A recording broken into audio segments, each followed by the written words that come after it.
An inmate's wife claims some Bureau of Corrections or BuCor employees asked 50,000 pesos from her in a botched deal to buy her husband's early release from prison. At the Senate hearing on the Good Conduct Time Allowance or GCTA law on Thursday, September 5, Yolanda Camilon says BuCor officials and employees allegedly scammed her into paying thousands to release her husband. Camilon says a certain Mabel Bancil talked to her in February this year about increasing her husband's GCTA that will be the basis for his release. Sinabi niya sa akin na pwedeng mapaiksi natin yung serving of sentence ng asawa mo. Yun nga lang magastos. Paano po yung gastos na yun? Meron siyang binanggit na certain amount na 50,000. Camilon says Bancil told her that she can pay in tranches. Relieved with the setup, Camilon agreed with the deal. Days after the encounter with Bancil, Camilon says she met with BuCor Documents Section Chief Ramoncito Roque in his house to pay the first installment at 10,000 pesos. Roque allegedly asked the preferred month of release. Camilon said March. Despite complying with their deal, her husband was not released come March 1. Camilon says Bancil said there were a lot of inmates released in March. They negotiated for April. But months later, Camilon's husband was still inside Bilibid. Paano na ba yung pera? Ihintayin na lang namin kung yung pong nasa record nyo talaga na October 13, 2019, ibalik nyo na po ang pera at nang maibalik ko sa pinagkautangan ko.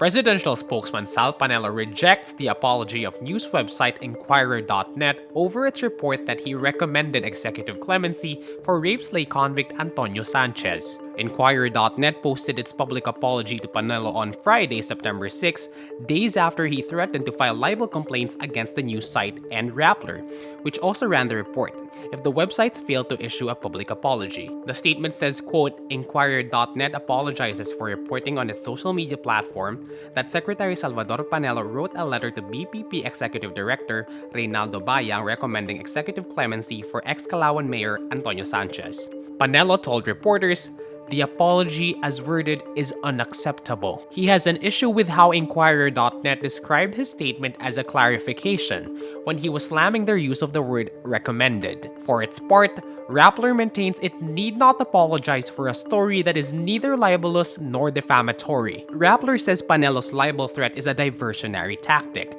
amid conflict of interest questions about his letter to the BPP. Panelo was among Sanchez's defense lawyers in the 1993 rape slay of student Eileen Sarmenta and the murder of Alan Gomez. Presidential spokesman Salvador Panelo confirms on Thursday, September 5, that members of the family of rape slay convict Antonio Sanchez went to his office thrice to seek his help in their executive clemency bid for Sanchez. Panelo confirms the 3 visits in response to questions at the palace press briefing on Thursday. Initially, he could not recall the February 21 visit. So, bale sir, based sa alam ninyo, how many times sila pumunta sa office niyo? Dalawa nga ang recorded. Ang recorded. Yung Feb 21 daw, sir, meron din po bang ganun, sir? Meron ba Feb 21? Wala akong alam na may Feb. Ano? Ha? Sir, kasi I checked the logbook. Oo. Based on the logbook, Elvira and Maymay, they came Feb 7 muna. Feb 7 and then Feb 21. But nung Feb 21, wala sila sa gwardiya sa baba, pero meron silang lag sa 4th floor, dun sa office mo, LV and Maymay Sanchez, February 21. In a previous press conference, Panelo said that in one of the meetings, he merely told the Sanchez family that he would send the request to the Bureau of Pardons and Parole or BPP. But he did not explain what happened in the 2 other meetings and why more meetings were necessary. Asked by reporters how the Sanchezes could so easily enter the Malacanang compound 3 times despite typical tight palace security, Panelo said he himself wondered about the same thing. But they're pretty confident to just go here to Malacanang, and the access is very. As I said, we don't even know how they were able to come. But why are But they? my experience here is that in gate 2, hindi masyado. Kuminsan stricto, kuminsan hindi. Lawmakers and critics questioned Panelo's judgment in entertaining the Sanchezes and forwarding their letter to a government agency, with all the power that comes with the Malacanang letterhead. Former Congressman Teddy Casino calls it a sleight of hand. What the letter implies is that the Presidential Legal Counsel finds the request valid, thus the positive action of referring it to the concerned agency for appropriate action. But on Wednesday, Duterte absolved him of any wrongdoing, saying it was not Panelo's fault that former clients seek his help. Panelo also admits another former client of his reached out to him for help with a legal matter, the Ampatuan family. No, sir. Previous client ninyo, like Sanchez, families po nila na lumapit po sa inyo. Hindi ko naman alam sino-sino yung mga naging clients niyo before, sir, na convict po, na lumapit din sa Meron, office ninyo. Ampatuan.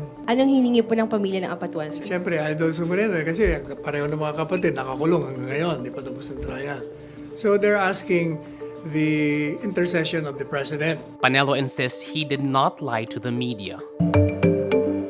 Britain's Princess Charlotte of Cambridge attends her first day of school at Thomas's Battersea in London Thursday, September 5. She is accompanied by her father, Prince William, Duke of Cambridge, her mother, Catherine, Duchess of Cambridge, and her brother, Prince George. Princess Charlotte is the second born among 3 siblings. She is 4th in line to the British throne.